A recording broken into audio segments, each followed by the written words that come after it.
我病重弥留之际，太子亲自赴天山为我采来雪莲做救命的药剂。世人都说太子对我情深意重，只是这情深意重的太子，正与我的长姐在侧殿商议我死后是在热孝时成亲，还是再过1年避过风头再入主东宫。若让人知晓我们把有毒的灵钻花替换了雪莲做药纸，害死妹妹，我还怎么活？如今我又有了你的骨肉，我们这么做对不起知薇。别怕，怪只怪选妃宴上，她射中了玉面白狐，那本该是你的猎物，她不过是个小偷，偷走了你的太子妃位。再睁眼，我重生回到选妃宴，我将手中的剑偏了方向。今日哪位贵女能猎得那只玉面白狐，便是太子妃。我耳边还回心着皇上的旨意，只要一剑过去，以我的准斗，必能射中太子妃之位，手到擒来。可上一世那钻心刺骨的痛让我咬紧了牙，这一世，我绝不会再让自己成为太子妃。我知道长姐就在我身后不远处。上一世，我先射中了白狐，夺得妃位，才有了后面她与太子下毒害我之事。她和太子恨毒了我，说因为我射中白狐，所以让她不能嫁入东宫。于是在我病重时换了我的药引，让我含恨而亡。如果这一世我让她成了太子妃呢？可是长姐心胸狭窄，那上一世下毒之恨，我不能就此放过。白狐，上！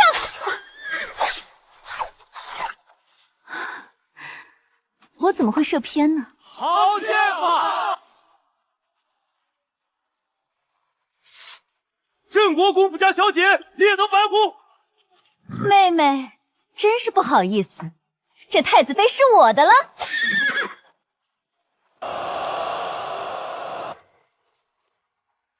果然是镇国公府家的小姐，骑射精通，正中要害，连狐皮都未损坏，直射中狐狸的眼睛。知薇，来本宫这里，你如今射得白狐，本宫要下旨昭告天下，封你为太子妃。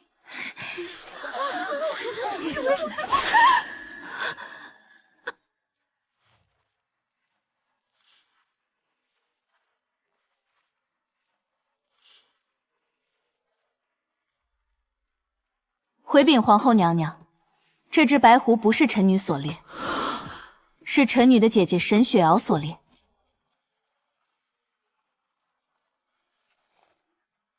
这功劳知薇不敢贪，请皇后娘娘明鉴。这太子妃该是臣女的长姐沈雪瑶的，臣女不敢贪功。禀皇后娘娘，怀狐确实是臣女所猎。沈知薇，怎么可能不是你？沈知薇，怎么可能不是你射中着？你的剑法和骑射怎么会失手？沈知薇，你在玩什么花招？太子殿下也不信是雪瑶所猎吗？怎么会？只不过一时惊喜，不敢置信。瑶儿的剑术真是大有长进了。知薇，你可是镇国公嫡女，骑射功夫在京中无人可会输。这一场选妃宴，说是让贵女猎狐，但是很多世家都收到了消息，不过是让我封太子的一场大戏。在京中，谁的骑射能赢过我呢？谁的骑射能赢过我呢？可是这一次，我不想赢。请皇后娘娘恕罪，今日臣女马不知怎么回事发了脾气，将臣女从马背上甩了下来，臣女的左肩受了伤，使不上力。但是长姐射术精湛，知薇输得心服口服。殿下，雪瑶猎中白狐，你不高兴吗？胡说，孤很糟心。知薇怎么会摔了？毛毛快去看看知薇有没有受伤。若是伤了你，你爹娘可要怪本宫没照顾好你了。怎么摔得这么重？知薇是镇国公嫡女，骑士之术精湛，今日失手是因为是受了伤，这比赛对她不公平，不如等知薇伤好了再比试一次如何？殿下，妹妹是镇国公府的嫡女，这太子妃本该是她的，是不是我猎到的白狐有什么要紧？最终太子妃都是知薇的吧？是知薇的吧？大家公平竞争，怎么皇后就对我如此偏爱？这不公平啊！明明是沈雪瑶猎到的。就是，沈知薇受了伤，这也是天意，愿赌服输。他们想着，输给哪个贵女都心有不甘，不如让沈雪瑶当太子妃，一个大家都瞧不起的庶女，当上太子妃又能如何？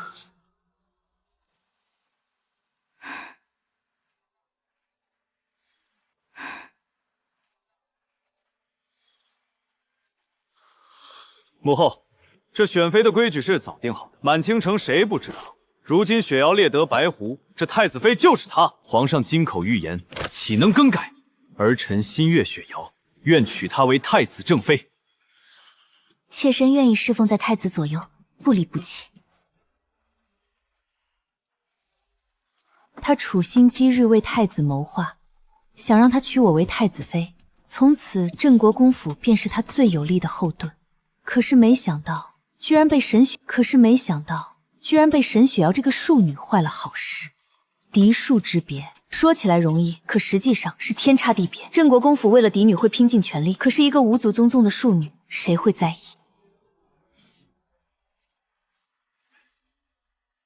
唉，知薇，你与恒儿自幼相识，是青梅竹马。今日受伤没有猎得白狐，本宫知道你心里也不舒服。本宫知晓你与太子的情谊，真是天意弄人。虽然猎狐时受伤，未能猎得白狐，本宫有意封你为太子侧妃，你意下如何？正妃和侧妃有何要紧？不过是做给人看的罢了。只要你嫁入东宫，本宫保证日后坐在太子身边的正宫之位的，一定是你。沈知薇，虽然母后与你侧妃之位，在民间说来这是妾室，但是你要知道，你可是嫁入皇家，皇家的妾也比普通人家的正妻好上多。你做的可是我这个嫁入皇家，皇家的妾也比普通人家的正妻好上多。你做的可是我这个东宫太子的妾。殿下别说了，妹妹该生气了。她自幼金尊玉贵的养大，怎么会愿意做妾？要不我还是把正妃之位让给妹妹，我只要能陪着太子，名分我都不在乎的。傻瓜，正妃之位是你应得的，你何必要让？姑说过，会让你做东宫最尊贵的女人。封太子妃的旨意很快，最尊贵的女人。封太子妃的旨意很快便会传到镇国公府。姑先带你去看看封妃时的东西，还有太子妃的嫁衣，看你喜欢什么图案可好？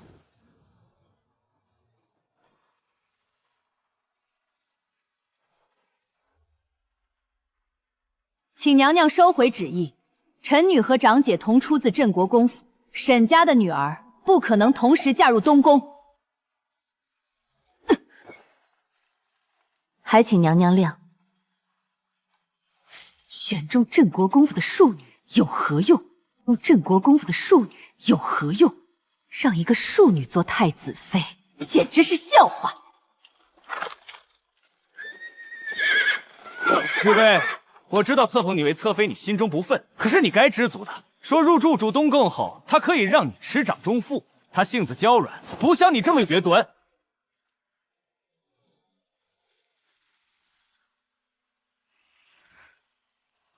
我会让她只有太子妃的位分，而掌权之人是你。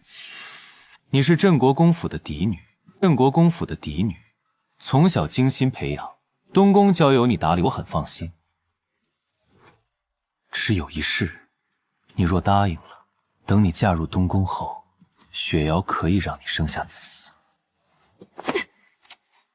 我并未打算嫁入东宫，殿下。好了，我知你生气，只要你答应一个条件，太子妃入宫3日后，我便会迎娶你。雪瑶是庶女，嫁妆不多，怕到时候入主东宫时被人耻笑。你是嫡女，只要把你的嫁妆过在她的名下，让她风风光光抬进东宫，我便让你顺顺利利的当上太子侧妃。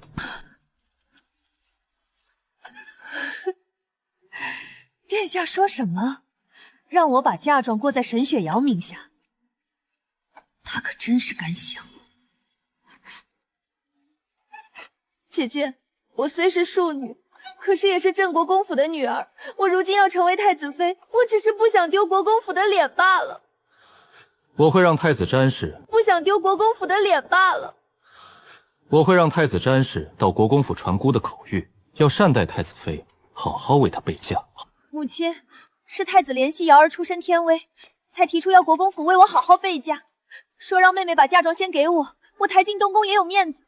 妹妹是侧妃，嫁妆多少旁人也不会在意，到时候进了东宫，嫁妆是我的还是她的都是一样的。毕竟我虽是庶女，可也是父亲的女儿啊。难道父亲想让天下人耻笑，对嫡女庶女不公吗？罢了，你先下去，安心备嫁。安心备嫁。知薇，你当真要当太子侧妃？母亲放心，知薇不会嫁给太子，连太子妃我都不想当，何况太子侧妃。我拒绝了皇后娘娘说要封我为侧妃，我怕皇后娘娘是不会死心。镇国公府不能卷入夺嫡之争，若要摘出来，只有将你另许人家。哼！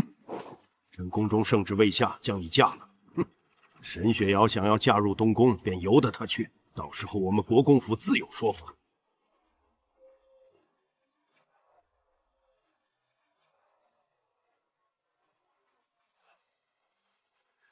知薇，3日后我会求圣旨封你为侧妃，只要你听话，到时候我也会给你一个风光的婚礼。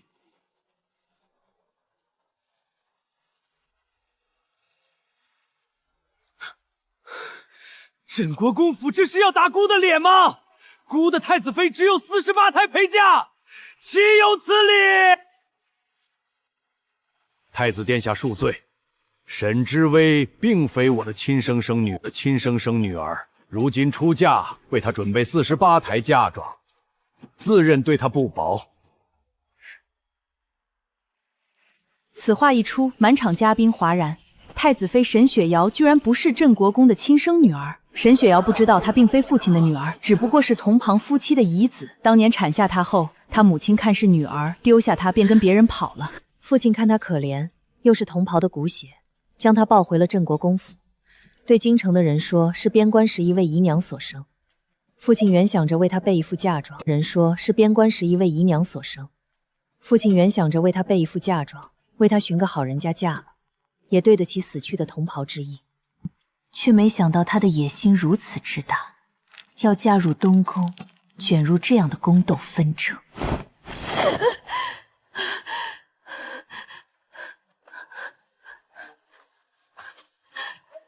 说！爹爹，你怎么说我不是你的女儿？就因为我射中白爱湖，抢了知薇的太子妃妃之位，所以父亲偏心的连女儿都不认了吗？父亲和母亲不怕别人嘲讽镇公府带嫡庶宫，父亲和母亲不怕别人嘲讽镇公府带嫡庶宫吗？镇国公夫妇可真狠心啊！虽然沈雪瑶是姨娘生的，也不必如此薄待。庶女虽然不如嫡女，可是嫁出去做太子妃也是国公府的面子，怎么如此狠心？国公爷这是何意？这是打姑的脸吗？太子误会了，老夫是深感欣慰。如今将同袍之女养大，也不负同袍之意。在她出嫁之际，我总该让她祭拜她的生父，让她知道她的身世。虽然他父亲是个无名小卒，但是也是为国捐躯；小卒，但是也是为国捐躯，也是值得尊敬之人。难道不值得他叫一声父亲吗？若太子不信老夫说的话，在场有不少同旁，他们是当年与我一起上过沙场的，可以作证。哼哼。我们均可作证，只不过当初太子妃还小，不忍她知晓身世，如今长大成人出嫁，也该知晓身世了。如今我将她交到太子手上，从今往后，她便是太子的人了。只怕大家会说我们镇国公府是攀龙附凤之友。如今太子妃出嫁，便与我们镇国公府再无半点干系。太子妃，太子妃，祝你和太子鸾凤和鸣，白头到老。国公爷高义。他虽宠爱沈雪瑶，但是前提条件是她是镇国公的女儿身份。原想着沈雪瑶虽是庶女，但是也是镇国公府的女儿，可是如今却被告知她娶的不过一个士族女，而且母亲说的极明白，从此沈雪瑶和沈家便再无瓜葛。侍卫，你也知道此事，你为何不告诉姑？你若告诉姑，何至于闹到这步地步？我知道此事，但是长姐是庶女还是嫡女，是否沈家的亲生女儿，并不耽误太子殿下喜欢她呀。太子喜欢的是长姐这个人，又不是她的身世，难道不是吗？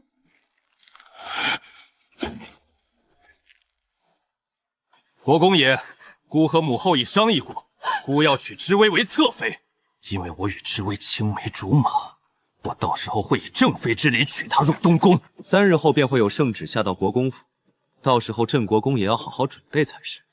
你们放心，知微入了东宫，镇国公也要好好准备才是。你们放心，知微入了东宫，我必不会辜负她。日后坐上东园主位，也未尝不可。太子慎言，知微从未答应过要做你的侧妃。知微，这是圣旨，难不成你要抗旨不成？我已有婚约，一女可何能二嫁？太子这不是强人所难吗？你何来的婚约？想以这个为借口不嫁入东宫？知微，你如今也学会撒谎了吗？国公，你如今也学会撒谎了吗？国公至极教之物中枪。太子殿下是想抢臣妻吗？若传出去，怕是对太子的贤王之名有傲。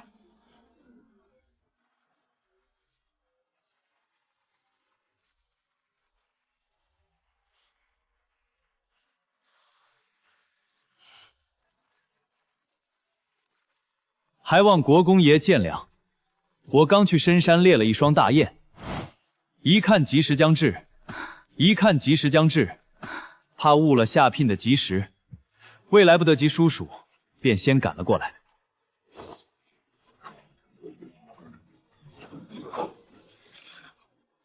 太子爷今日是吉日，所以臣今日和知微下聘交换更迭婚书也是定在今日，真是凑巧得很。你何时认识知微？为何突然求娶？镇国公与你是不是故意商量好的？冤枉殿下，谁人不知沈山大小姐是京中明珠？我母亲相中这个儿媳妇很久了，好不容易才说服了未来的岳母大人，答应将知微下嫁。太子殿下也知知微好，一家有女百家求，只是你错过了她，总不能不让臣娶吧？我们两家定亲的信物都已换了，亲事也定了。今日不过是走个过场，1个月后便是我与知微的婚期。原来你是为了妻，原来你是为了他而不愿意嫁我。沈知微，你早已与他有了私情。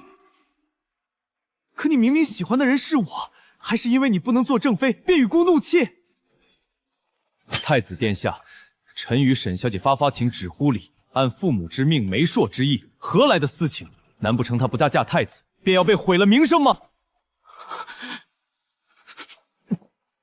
殿下，吉时快到了，要赶紧迎了太子妃回东宫了。再晚，怕是皇上和皇后娘娘便会派人东宫了。再晚，怕是皇上和皇后娘娘便会派人来问了。走，回宫！我处心积虑为太子筹谋，没想到最后娶一个什么也不是的人。我当初就说庶女不许参选，偏偏太子坚持要让沈雪先参选，结果没想到居然让她中选。本来选一个高门贵女为太子妃，太子也多一个助力。如今可好，竹篮打水一场空。沈雪依白白让沈雪依得了这便宜，本想让沈知微做侧妃之位，没想到镇国公府居然短短时间就为她选好了夫婿。1个月后成亲，这是防着我让她嫁入东宫呢。好一个镇国公府，敢和本宫作对！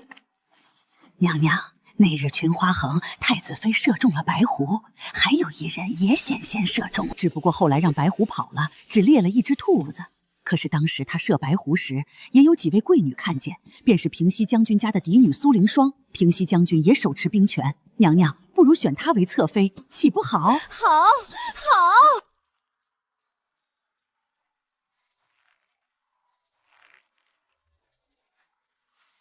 太子有急事要与幕僚商讨，让太子妃先歇了，不必再等他。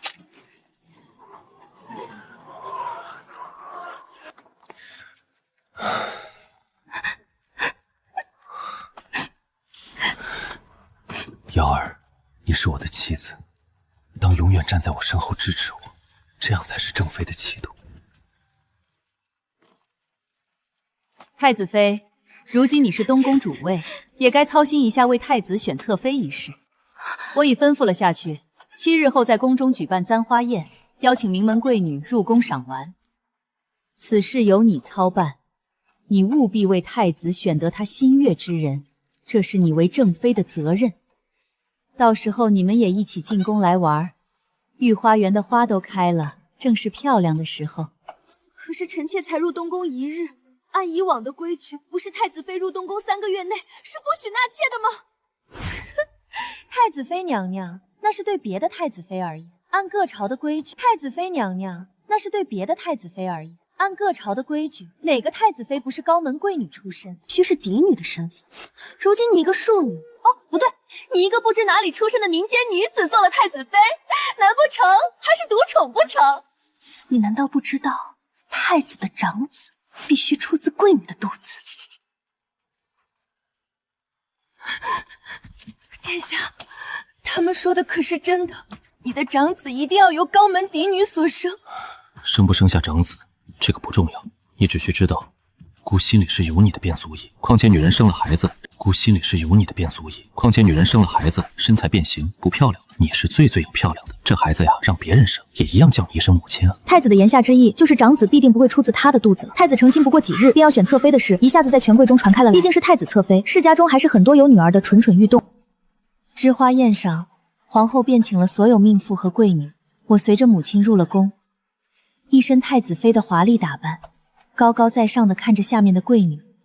看见我进来后，沈雪瑶悄然到了我身边。妹妹是镇国公嫡女，那又如何？见了我一样要跪拜，沈家一样要跪拜。沈家用嫁妆羞辱我，可我如今是太子妃，你只能跪服我的脚下。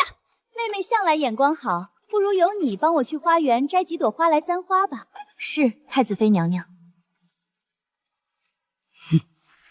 小姐们在此多闷，花园里花开的正艳，大家都去花园摘些喜欢的回来簪花吧。摘的最漂亮的，本宫有赏。听说太子殿下说了，东宫的长子必须是高门嫡女所生，太子妃真是白有这个虚名。你知道什么？知道什么？只要做了侧妃，生下嫡长子，什么正妃做不得？就是，到时候最后登上后位的还不知道是谁呢。殿下，你便这样看着他们对瑶儿吗？你说过你心中只喜欢瑶儿一人，不管我是什么身份，你都只爱我。可是如今，我不过才嫁进东宫几日，什么都变了。难道出身便如此重要，重过殿下对瑶儿的疼爱了吗？瑶儿，爱了吗？瑶儿，我说过，你不管是什么位分，你在我心中是旁人比不得的。有没有孩子都不重要。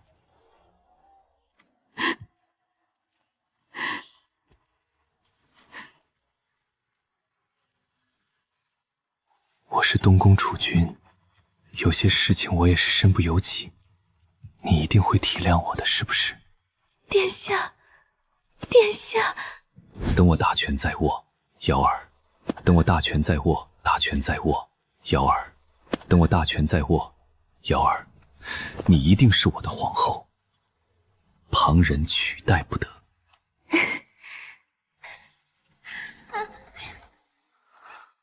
上一世，太子娶了我，得到父亲的支持，在父亲扶他坐稳太子之位后，却背地里与沈雪瑶勾搭成奸，便为了沈雪瑶将我加害。知而止，这一次给他得到了他想要的人，那又如何？如今他却发现权势比沈雪瑶更重要，取缔一个什么也不是的沈雪瑶。我看看他这一世要如何坐稳太子雪瑶，我看看他这一世要如何坐稳太子之位。亲贵娶亲，看的是家世背景，真心一文不值。封为太子侧子妃，钦此。三环办得很成功，到了最后选中了苏凌霜和楚令仪，封为太子侧妃。太子还选了几位良娣和凤仪，一下子东宫的后柴堆满了人。知微，你也来了，你是不是后悔了？若你回心转意，我让母后封你为侧妃，可好？为侧妃可好？殿下，我只是陪母亲进宫，簪花宴我只是凑个热闹而已，还要恭喜殿下抱得美人归。我不明白，明明我们的婚事可以水到渠成，为何你会成了别人的妻子？难道你和那些爱慕权势的人的女人一分，所以俗气，宁愿可嫁给别人，也不愿为妾？太子选妃选中了便是天意，可是殿下，那白狐真的是沈雪兰猎得的吗？你什么意思？我曾经的那位长姐什么时候剑术这么好了？殿下也不怀疑吗？殿下可真是为爱盲了眼。那位长姐什么时候剑术这么好了？殿下也不怀疑吗？殿下可真是为爱盲了眼睛。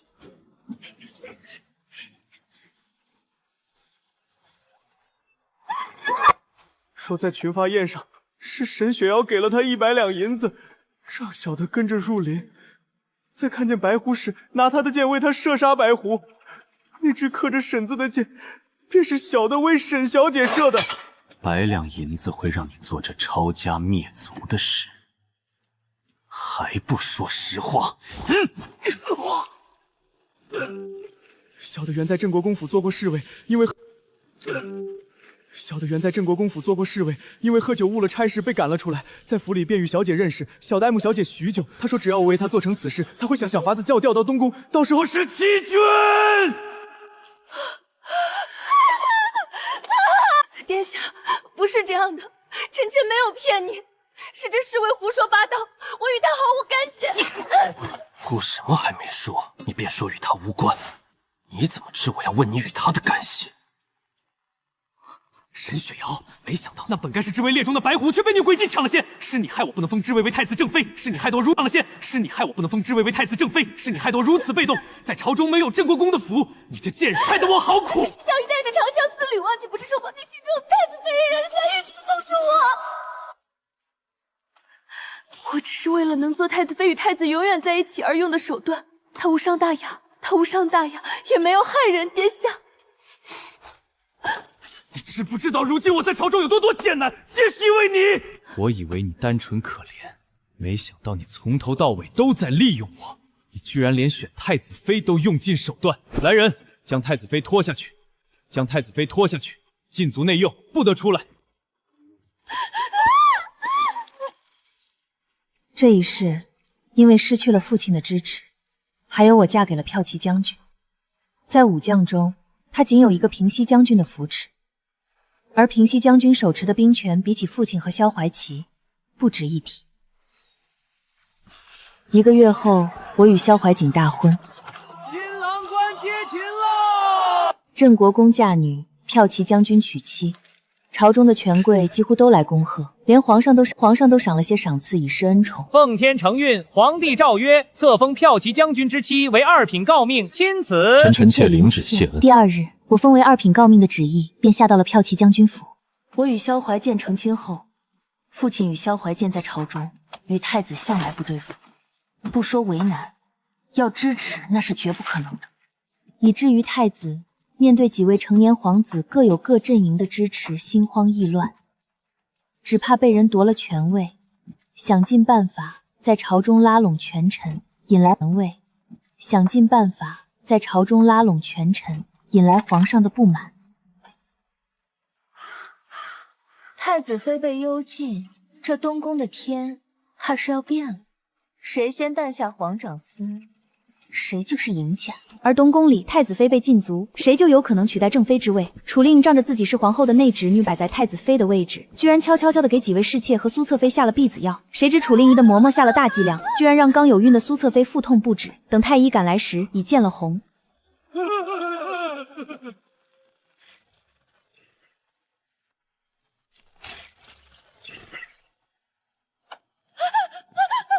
你欠我的，今日必要你偿还。你敢！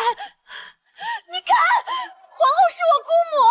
哼，那又如何？你我平起平坐的侧妃，你以为我会怕你们楚家吗？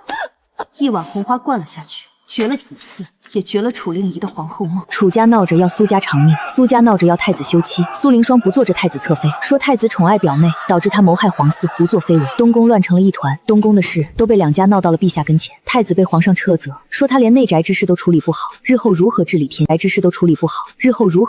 下？